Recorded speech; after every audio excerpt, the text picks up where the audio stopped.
Assalamualaikum warahmatullahi wabarakatuh. Teman-teman, kembali lagi di channel YouTube saya, Khairun Imam. Gimana nih kabar kalian? Semoga kita semua selalu diberi kesehatan, kemudahan, dan juga limpahan rezeki dari Yang Maha Kuasa, teman-teman ya. Nah, di video kali ini mungkin set saya agak sedikit berbeda, tidak seperti sebelumnya yang mungkin penuh warna gitu ya kan. Sekarang saya hanya menggunakan satu lampu untuk menandakan hari berkabungnya Roy Suryo, Tifa, dan juga Refli Harun. Karena apa teman-teman? Hari ini, tepat di hari Senin 16 Maret, Mahkamah Konstitusi sudah membacakan putusannya mengenai gugatan judicial review yang diajukan oleh Refli Harun, Roy Suryo, Tifa, dan juga Rismon. Tapi Rismon kita kesampingkan aja ya, dia sudah mungkin restoratif justice dan lain sebagainya. Dan hasilnya seperti apa? Nanti kita dengarkan secara seksama Hakim MK Bapak Suhartoyo membacakan putusannya. Dan tentunya ini sepertinya membahagiakan bagi para pendukung Presiden ke-7, Bapak Joko Widodo. Nah, selain itu, saya juga punya tayangan di mana Ahmad Khosinuddin, penasihat hukum dari Roy Suryo dan juga para tersangka klaster pertama, semakin menunjukkan bagaimana muka paniknya, muka pucatnya, bagaimana stresnya dia, ditinggal Rismon. Waduh, orang yang selama ini mungkin bisa mendrive keinginan-keinginan dari Khosinuddin dengan berapi-api, dengan sangat tegas. Karena teman-teman, kabar-kabarnya nih ya, Rismon akan menjadi justice kolaborator. Ataupun mungkin bahasa sederhananya Rismon akan menjadi saksi ahli untuk Pak Jokowi. Untuk memberatkan hukuman dari Roy Suryo, Tifa, dan juga yang lainnya. Waduh, ini semakin menarik sih. Teman makan teman. Nah, sebelum kita mulai videonya, jangan lupa like, subscribe, dan share. Dan tanpa perlu berlama-lama lagi, mari kita mulai videonya berikut ini. Dua tipe usia Tia Tia Suma. Suma, Roy Suryo Noto Dibrojo, dan Rismon Hashi Holland memberi kuasa kepada Refli Harun dan kawan-kawan. Untuk para pemohon nomor 50 garis miring PU garis datar 24 Romawi garis miring 2026. Dua Undang-Undang Hukum Pidana, Undang-Undang 1 tahun 2023 tentang Kitab Undang-Undang Hukum Pidana, Undang-Undang nomor 11 tahun 2008 tentang Informasi dan Transaksi Elektronik, dan Undang-Undang nomor 11 tahun 2008 tentang Informasi dan Transaksi Elektronik, sebagaimana telah diubah terakhir dengan Undang-Undang nomor 1 tahun 2024 tentang perubahan kedua atas Undang-Undang nomor 11 tahun 2008 tentang Informasi dan Transaksi Elektronik. Untuk permohonan nomor 50 garis miring PU garis datar 24 Romawi garis miring 2026. Untuk permohonan nomor 50 garis miring PU garis datar 24 Romawi garis miring 2026 terhadap petitum angka 2 sampai dengan petitum angka 6, Mahkamah tidak menemukan uraian pada bagian posida yang menjelaskan mengapa para pemohon memohon norma-norma dimaksud hanya dikecualikan bagi akademisi, peneliti, atau aktivis, sedangkan terhadap subjek hukum lain yang menjadi ruang lingkup dalam norma-norma aku tidak dikecualikan atau tetap diberlakukan. Dengan demikian, penafsiran yang dimohonkan dalam petitum angka 2 sampai dengan petitum angka 6 memang secara spesifik dimohon hanya untuk kepentingan para pemohon. Padahal, Pribadi. jika norma-norma dimaksud dimaknai seperti yang dimohonkan para pemohon, pemaknaannya akan berlaku secara umum atau erga omnes. Selain itu, tidak ada argumentasi terkait persoalan konstitusionalitas dari norma yang dimohonkan pengujian yang menjelaskan mengapa norma tersebut bermasalah hanya terhadap akademisi, peneliti, atau aktivis. Di samping itu, petitum angka 7 sampai dengan petitum angka 9 yang memohon agar norma tertentu dihubungkan dengan norma lainnya menggunakan kata junto untuk dinyatakan bertentangan dengan UUD NRI tahun 1945 dan tidak mempunyai kekuatan hukum mengikat secara bersyarat. Menurut Mahkamah, merupakan petitum lain tidak lazim juga tidak dapat dipahami maksud Tidak dan lazim, tujuannya. ya kan? Dalam hal ini, apakah para pemohon hendak menguji kedua norma yang dijuntukan tersebut? Bila mana demikian, yang dikehendaki para pemohon seharusnya dirumuskan dalam petitum tersendiri, sebagaimana halnya petitum angka 2 sampai dengan petitum angka 6 yang menyebut satu norma yang dimohonkan pengujian dalam satu petitum. Dalam konteks permohonan aku, model perumusan petitum angka 7 sampai dengan petitum angka 9 menimbulkan kesulitan tersendiri bagi Mahkamah untuk memahami maksud sesungguhnya yang dimohonkan para pemohon. Untuk permohonan nomor 5, kita ngobrol ini masih di tengah-tengah bulan suci Ramadan ya. Jadi kalau istilah di kita itu kan jangan kita menggibah atau membicarakan seseorang. Meanwhile, Jangan menggibah. Sahabat kita Rismon dan juga Raja Mada tadi menerima pemberian Dari Gede banget kan? oh ya gede banget segini lah kira-kira. Tapi dia menggibah. Dari Mas Gibran. Iya. Bapak ini ngeri nih. Katanya Bapak Gibran gitu kalau sebutannya respon udah bisa mengucapkan Bapak Gibran pada awalnya. Hanya 1-2 bulan yang lalu ketika nerbitan buku GIG itu Gibran. Emang luar biasa manusia satu ini ya. Gibran aja waktu itu. Makanya. Luar biasa Sekarang manusia sudah satu ini. peluk-pelukan. Iyalah. Ya lucu juga sih. Nah, berarti Gibran nanti harus diteliti translasinya. Translasinya.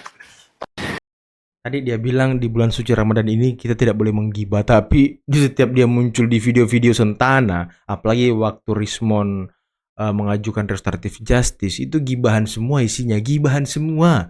Apa juga manusia ini, susah bercermin memang manusia ini teman-teman. Saya lihat ada kemarahan massal terhadap Rismon. Ya.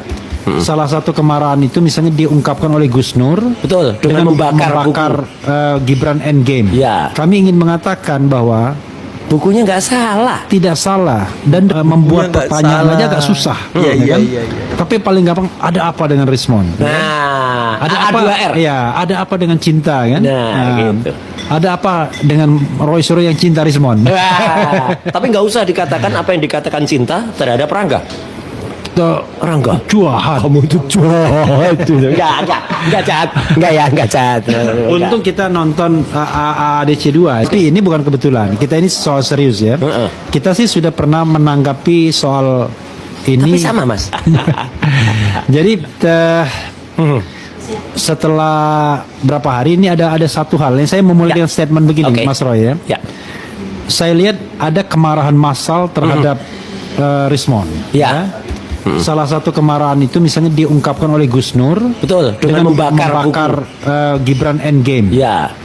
Lalu Anton Permana membuang buku dua Jokowi's White Paper dibuang, padahal kasihan bukunya nggak salah dengan itu, ya. Gibran Endgame. Gibran Endgame juga dibuang. Nah, dalam kesempatan ini sobat sekalian ya di channel-channel yang ada, kami ingin mengatakan bahwa bukunya nggak salah. tidak salah dan Rismon itu benar adanya. Iya.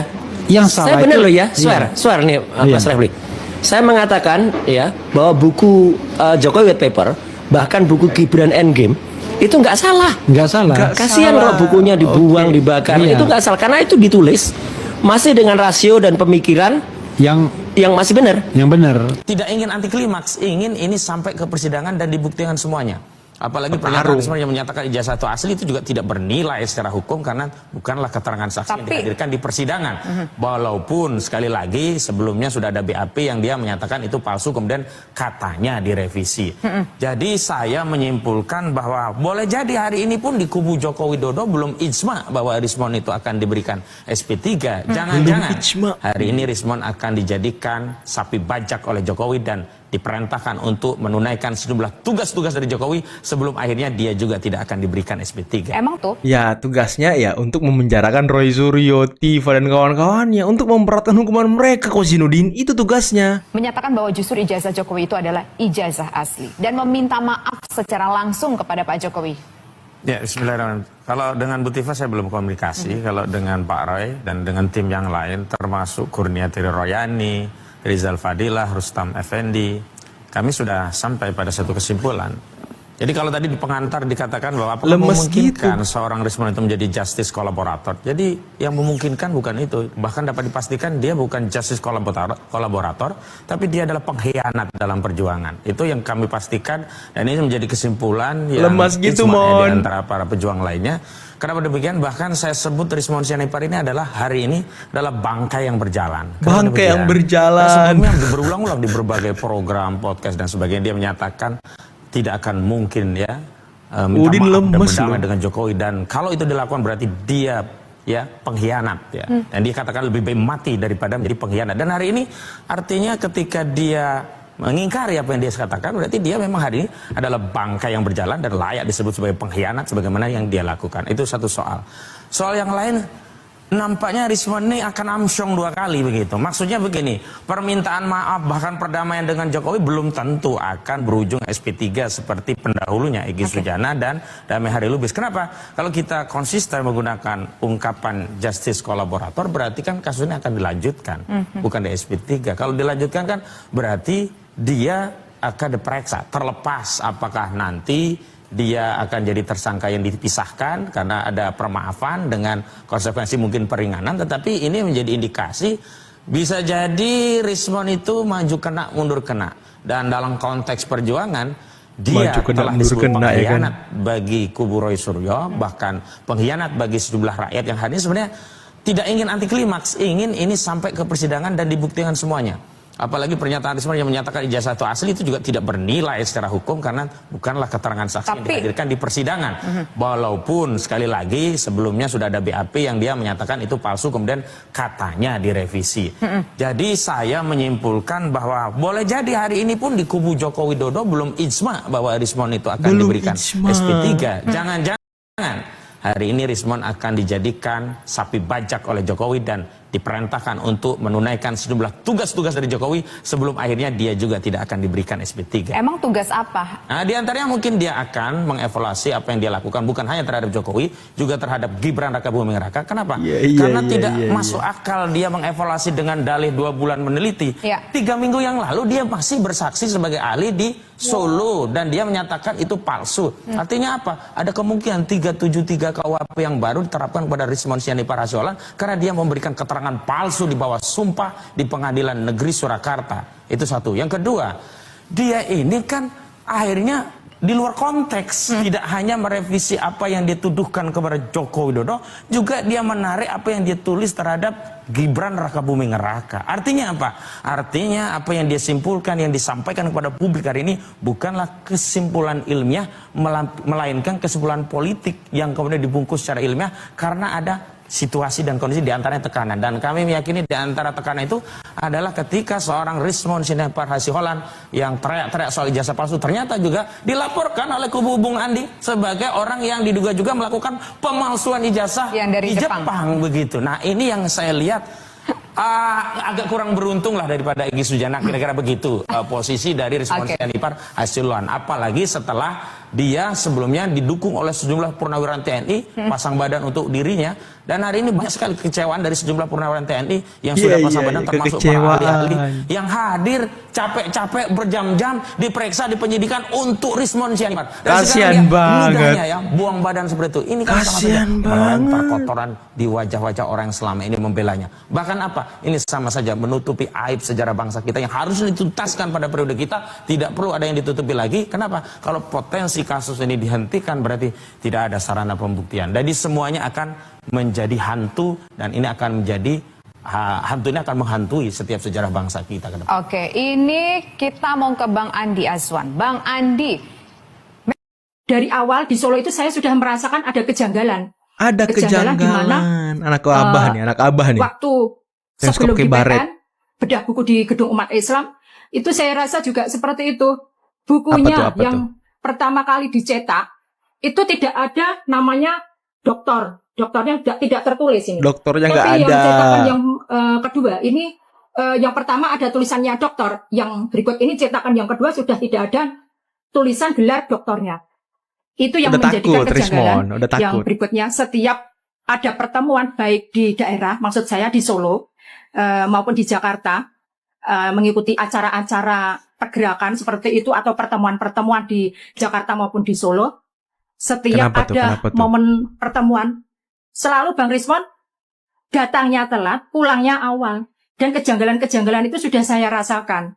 Waduh. Dan ini ada apa ini orang, dan pada akhirnya seorang istrinya pun dalam hal ini mungkin juga membatasi diri ataupun menarik diri di dalam perjuangan, perkumpulan atau circle kami selama ini menjadi aktivis pergerakan. Aktivis pergerakan, tapi sebentar, saya mau tanya sama kalian, fungsi dia pakai baret ini apa sih? Hah?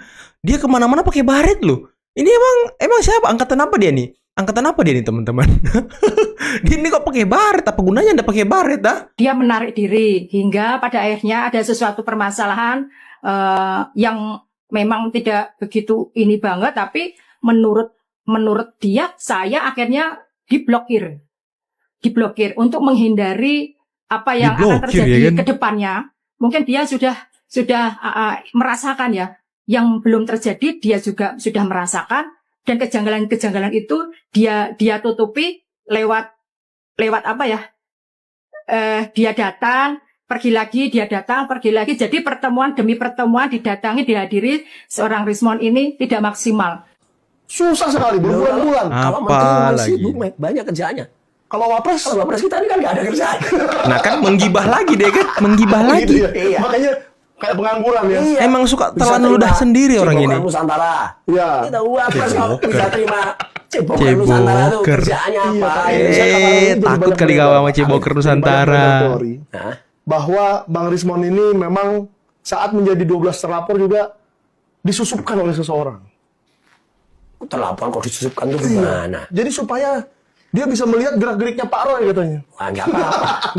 Nggak usah dilihat aja. Kalau saya mah saya tunjukkan. Pak tunjukin ya. Nggak ada. Nah, soalnya nggak ada. Motif Susah. politik satu, gimana? Motif Yang saya masih politik. penasaran, mungkin Bang Rismond bisa Klarifikasi. mengklarifikasi ini nih.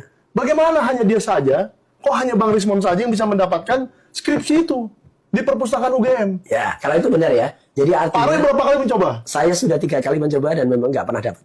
Tidak pernah dikasih. Nggak pernah Tapi kan dikasih. Rismond saya ceritakan juga di Sentara. Iya. Saya datang waktu itu alasannya Kasian banget orang tugas. ini. Ya, tapi nggak, mereka tahu lah saya. Jadi ketika mereka tahu ngapain ini. Tapi meskipun waktu itu saya belum meneliti, istilahnya belum dikenal untuk meneliti ijazah. Ijazah. Alah. Begitu datang dijawab, oh itu karena ini Pak Jokowi itu orang penting disimpan direktorat. Oh. Saya ke rektorat.